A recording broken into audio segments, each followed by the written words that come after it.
Namaskar. Today I am going to start Standard 5, Chapter 13, Symmetry, Patterns and Nets. So it's very easy chapter. यहाँ पे आपको patterns दी है वो fill up करनी है, right? So first one is rectangle and then circle, rectangle and then circle. So here same rectangle and circle and rectangle and circle. So ये pattern complete हो गया. उसके बाद यहाँ पे 1 बॉक्स दिया है, सेकंड फिगर में 2 बॉक्स दिया है, थर्ड में 3, इसमें 4, तो इसमें आएगा 5 बॉक्स और इधर हो जाएगा हमारा 6 बॉक्स.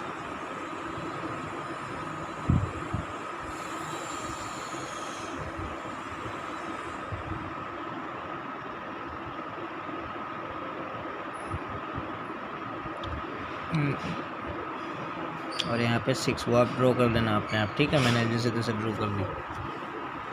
C1 यहाँ पे एक एरो ऐसा है, एक down side, down right side, left side and down. अब ये लेफ़्ट साइड है तो यहाँ पे down and right side. Very simple. D1 7, you can see that यहाँ पे 7, 21, 35, 49, 63 एंड 77.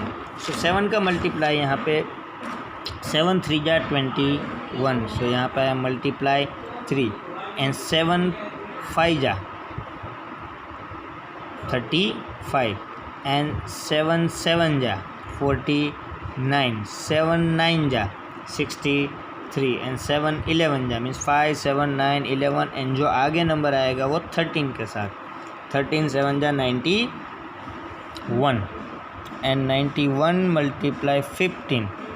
सो 17 15 जा मतलब 7 15 जा इज़ 105. 15 7 जा 105. सो ये पैटर्न कंप्लीट हो गया. Now second one, tick the figure that are divided into 2 halves. Means 2 halves में डिवाइड इक्वली होते हैं, उससे हमें टिक करना है. अब जो इक्वली 2 पार्ट्स में डिवाइड्स होती है उस पे ऊपर टिक करना है. आप फर्स्ट देख सकते हो कि यहाँ पे वो बन जाएगा स्क्वायर, बट ये जो साइड है यहाँ पे कर्व्ड है, राइट, इसलिए ये इक्वल हाउस है नहीं. यहाँ पे यू कैन सी ट्रायंगल है और ये अलग फिगर है इससे, राइट, तो ये भी बनेगा नहीं. यू कैन सी यहाँ पे दोनों साइड से सेम स्क्वायर बनते हैं, right. So this one is equal house. And ये भी यहाँ पे दोनों ट्रायंगल सेम बनते हैं तो ये भी इक्वल हाउस. ये यहाँ पे कम है, यहाँ पे ज़्यादा है, तो इक्वल पार्ट्स में डिवाइड होता नहीं है. ये वाला भी ये छोटा है और ये बड़ा है तो ये भी होता नहीं है.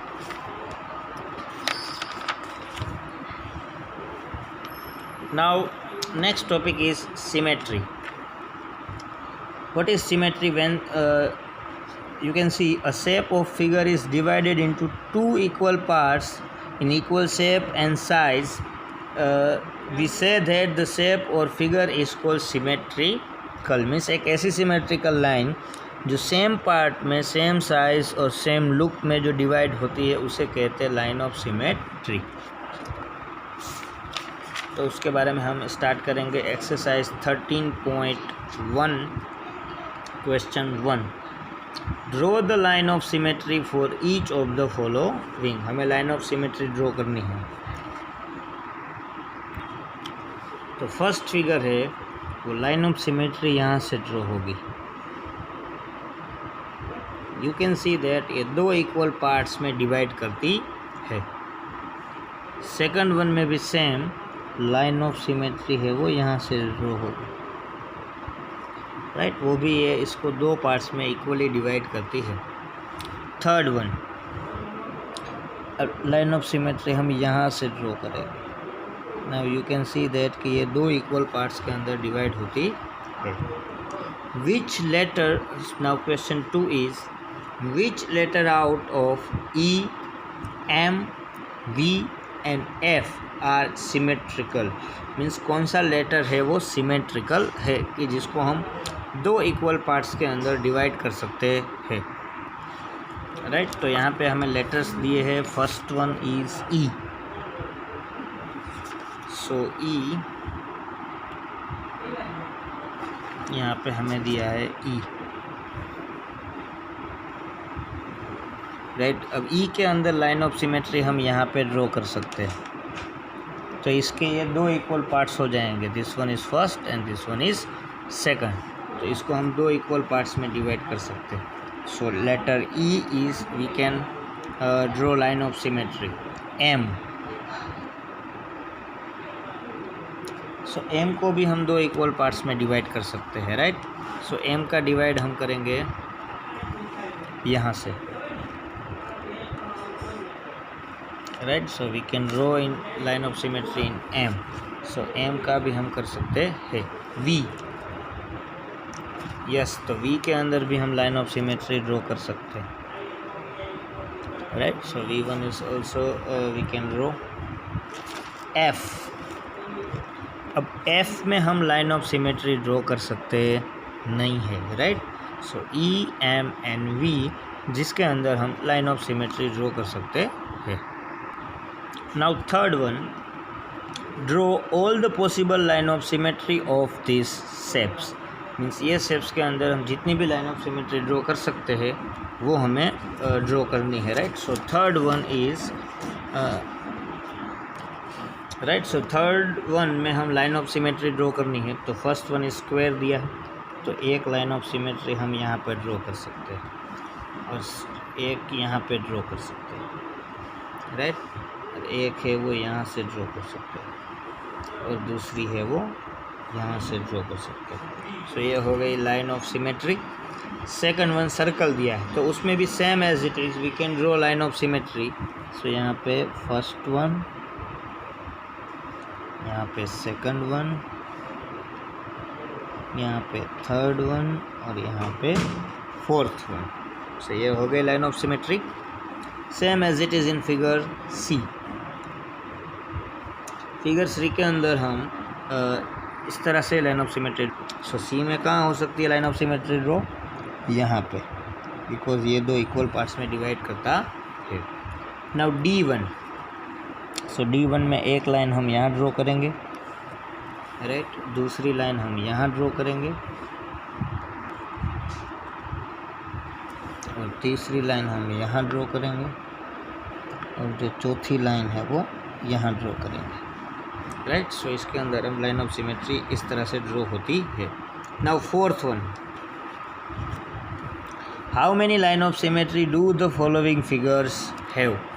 अब सारे जो फिगर्स है उसमें कितने लाइन ऑफ सिमेट्री हम ड्रॉ कर सकते हैं, right. So first one is rhombus, तो रोम्बस के अंदर टू लाइन ऑफ सिमेट्री हम ड्रॉ कर सकते हैं। रेक्टेंगल, सो यहाँ पे हम रेक्टेंगल सपोज ऐसा होता है, राइट। उसके अंदर भी हम दो लाइन ऑफ सिमेट्री ड्रॉ कर सकते हैं, एक यहाँ पे और एक यहाँ पे, राइट। और ओवल में भी हम दो लाइन ऑफ सिमेट्री ड्रॉ कर सकते हैं। इक्विलेटरल ट्रायंगल मीन्स जिसकी तीनों साइड सेम होती है, राइट। सो एक यहाँ पे, एक यहाँ पे और एक यहाँ पे, तो टोटल 3। तो इसमें अंदर हम 3 लाइन ऑफ सिमेट्री ड्रॉ कर सकते हैं। सो रोम्बस में 2, रेक्टेंगल में 2, ओवल में 2 एंड इक्विलेटरल ट्रायंगल में 3। तो इस तरह से हम लाइन ऑफ सिमेट्री ड्रॉ कर सकते हैं। Fifth one, look at the letters below and draw them at the position and specified below. So first one is P. After 1/2 anti-clockwise rotation. So first one is P 1/2 anti-clockwise rotation. Means ये P ऐसे दिया है और उसको हम इस तरह anti-clockwise movement कराएंगे, राइट। सो इसको हम anti-clockwise कितना, हाफ मतलब आधा।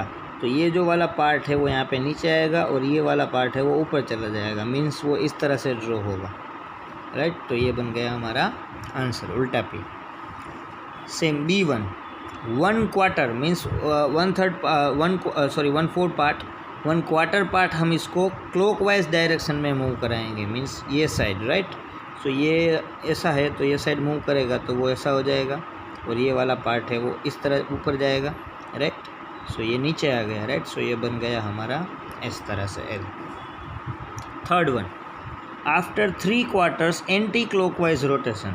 अब ये आफ्टर 3/4, अब ये एंटी क्लॉकवाइज मीन्स इस तरह 1/4, ये 2/4 एंड ये 3/4। तो हमारा बन जाएगा ये 1, 2 and this one is down. So ये थर्ड क्वार्टर के बाद वो फिगर हमारी ऐसी हो जाएगी। Now D1, after 3 quarters clockwise rotation. अब ये इस तरह है, अब इसको हम क्लॉकवाइज मूवमेंट कराते हैं तो ये ऐसे हो जाएगा, right. So answer is after 3 quarters it's a clockwise rotation. E1, 3 quarters anti clockwise rotation. हमें 3 क्वार्टर्स मूवमेंट करानी है तो ये फर्स्ट वन ऐसे आएगा, सेकंड वन डाउन आएगा, right. After 3 quarters anti clockwise rotation, 3 quarters. अब ये ए साइड ऐसे जाएगा तो हमारी फिगर बन जाएगी ऐसे, right. Now F1, after 1/2 clockwise rotation, means हमें इस तरह मूवमेंट करनी है और हाफ तक, राइट, 1/2। तो ये फिगर हमारी बन जाएगी ऐसे, ऐसे उल्टी, राइट। सो ये था अबाउट रोटेशन कि किस तरह से लेटर है वो क्लॉकवाइज और एंटी क्लॉकवाइज डायरेक्शन में रोटेट होते थे। सो आज हम 13.1 तक ही रखते थे। Thank you everyone, have a great day, take care of yourself.